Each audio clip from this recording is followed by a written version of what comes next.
नमस्कार प्यारे बच्चों, आज हम करेंगे वर्कशीट नंबर 59 जो है क्लास 10th के स्टूडेंट्स के लिए। आज का सब्जेक्ट है इकोनॉमिक्स, तारीख है 28 नवंबर 2020 और ये आपका इकोनॉमिक्स के चैप्टर नंबर 1 विकास से संबंधित रिवीजन वर्कशीट है। ठीक है, आपको पता ही है आपका जो कोर्स है लगभग समाप्त हो चुका है, अब आपकी रिवीजन चल रही है। और बेटा जितनी भी जो रिवीजन की वर्कशीट आ रही है उनमें सब सारे क्वेश्चन बहुत इंपॉर्टेंट वाले क्वेश्चन हैं, आप उनको अच्छे से प्रैक्टिस करो। ठीक है, इससे आपकी परीक्षाओं में जो है अच्छे नंबर आएंगे। चलो, आज की जो वर्कशीट है उसमें आपको 10 क्वेश्चंस दिए गए हैं जो बहुत ही आसान है। जिसने भी ये चैप्टर पढ़ा है वो इनको ईजिली कर लेगा। चलो हम इसके क्वेश्चन आंसर स्टार्ट करते हैं। अब है पहला प्रश्न, केरल में शिशु मृत्यु दर कम क्यों है? तो इसका उत्तर है कि केरल में शिशु मृत्यु दर कम है क्योंकि यहाँ स्वास्थ्य और शिक्षा की मौलिक सुविधाएं पर्याप्त मात्रा में उपलब्ध हैं। बेटा जहाँ पे भी जिस भी जगह पे स्वास्थ्य और शिक्षा की जो सुविधाएं वो अच्छी होंगी, ठीक है, तो वहाँ पे जो है शिशु मृत्यु दर कम हो जाती है क्योंकि लोग अवेयर होते हैं और दूसरा उनको स्वास्थ्य सुविधाएं तो मिल रही हैं जिससे मृत्यु दर कम करने में सहायता मिलती है। चलो आगे चलते हैं।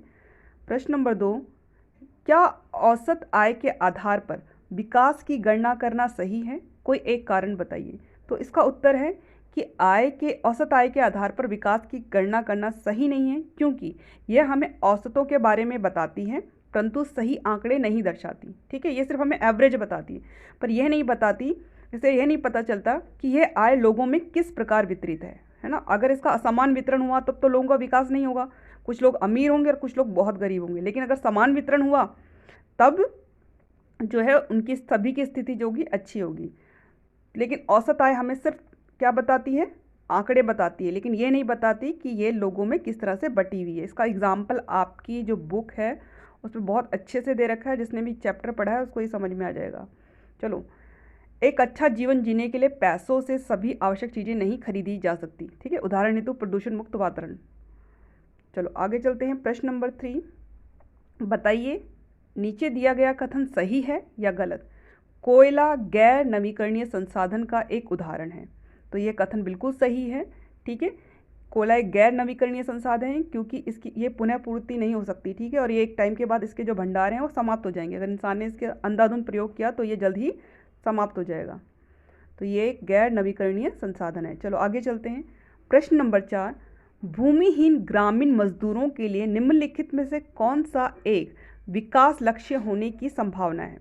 उच्च साक्षरता दर, उच्चतम समर्थन मूल्य, विदेशों में बच्चों का बसाना या मजदूरी में बढ़ोतरी। तो बेटा जो मजदूर होता है उसके यहाँ तो खेती है नहीं तो उसको समर्थन मूल्य से कुछ लेना देना नहीं है। ठीक है, अब जो मजदूरी करता है उसके लिए विकास का लक्ष्य क्या है कि उसकी मजदूरी में बढ़ोतरी हो जाए। ठीक है, ये उसके लिए विकास का लक्ष्य हो सकता है।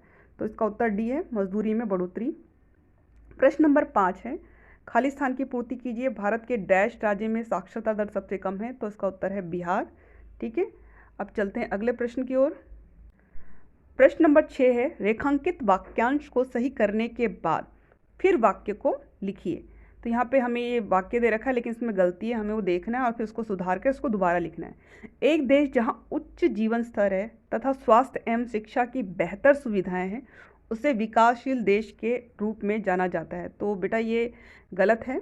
ठीक है, विकासशील देश नहीं आएगा, यहाँ पे आएगा विकसित देश, क्योंकि विकसित देशों में ही जो है जीवन का स्तर ऊंचा होता है। ठीक है, वहाँ का लाइफस्टाइल जो बहुत अच्छा और महंगा होता है। जैसे अमेरिका है, वो एक विकसित देश है, वहाँ पे गरीबी रेखा के नीचे वो लोग आते हैं जिनके पास कार नहीं होती है, और हमारे यहाँ तो जिनके पास कार है वो तो अमीरों में गिनती होती है। तो एक देश जहाँ उच्च जीवन स्तर है तथा स्वास्थ्य एवं शिक्षा की बेहतर सुविधाएं हैं वो क्या कहलाता है? विकसित देश। ठीक है, उसे विकसित देश के रूप में जाना जाता है। तो ये हम दोबारा लिख देंगे इसको ठीक करके। चलो अब आगे चलते हैं। अब आते हैं प्रश्न नंबर 7 पे। नीचे कथन ए और कारण आर दिए गए हैं, इन कथनों को पढ़कर नीचे दिए गए विकल्पों में से सही उत्तर चुनकर लिखिए। अब सबसे ज़्यादा समस्या बच्चों को इसी प्रश्न में आती है कि इसमें करना क्या है। ठीक है, उनको समझ नहीं आता। तो इतना समझ लो बेटा, इसमें दो बातें कही गई हैं, हमें ये पहले ये देखना होता है क्या दोनों बातें सही हैं या एक बात सही है दूसरी बात गलत है या दोनों गलत हैं, ऐसा भी हो सकता है ना। तो पहले हम बातों को पढ़ेंगे और समझेंगे कि वो सही है या गलत हैं। ठीक है, उसके बाद आगे सोचेंगे। तो हमने पहली वाली बात पढ़ी कि प्रत्येक व्यक्ति के लिए विकास के लक्ष्य अलग अलग हैं। तो क्या ये बात सही है? हाँ, ये बात बिल्कुल सही है। तो ये वाली बात तो सही हो गई। अब दूसरी बात पे आते हैं। प्रत्येक व्यक्ति की आवश्यकताएं अलग अलग हैं। क्या ये बात सही है? बिल्कुल सही है, क्योंकि प्रत्येक व्यक्ति की जो आवश्यकताएं होती हैं वो अलग अलग होती हैं। जैसे किसान की अलग होती है, व्यापारी की अलग होती है, शिक्षक की अलग होती है, स्टूडेंट की अलग होती है, सबकी, लड़के की अलग आवश्यकताएं होती हैं और लड़की की अलग आवश्यकताएं होती हैं। यानी ये दोनों ही बातें हमारी सही हैं। अब आता है मेन जो समझ में नहीं आती बात, ये भी सही हो गया, ये भी सही हो गया, क्योंकि कई बार ऐसा हो भी सकता है कि ये सही हो और ये गलत हो। कई बार ये हो सकता है कि ये गलत हो और ये सही हो। कई बार हो सकता है ये दोनों गलत हो, मतलब कुछ भी हो सकता है। तो आपको पहले समझना है कि वो बात सही है या गलत है। एक बार उसका निर्णय हो जाएगा, फिर हम दूसरी बात पर आएंगे। अब आता है क्या इसके पीछे ये कारण है। प्रत्येक व्यक्ति के विकास के लक्ष्य इसीलिए अलग अलग हैं क्योंकि उनकी आवश्यकताएं अलग अलग हैं। यानी हमें यह जानना है कि इस बात का कारण क्या ये बात है। तो यहाँ पर बिल्कुल सही बात है, इस चीज़ का कारण ही यही वाली बात है कि प्रत्येक व्यक्ति की आवश्यकताएं अलग अलग हैं। इसी कारण जो है प्रत्येक व्यक्ति के विकास के लक्ष्य जो हैं वो अलग अलग हैं। तो हमें उसी विकल्प पे सही का उत्तर, सही का निशान लगाना है या उसको दोबारा लिखना है जिसमें ये बात हो। पहले हमें ये देखना है कि कौन सा विकल्प कहता है कि दोनों सही हैं। तो हमने देखा, इसने कहा कथन ए और कारण आर दोनों सही हैं, तो ये एक बात तो हमारी ये सही हो गई कि ये आंसर हो सकता है।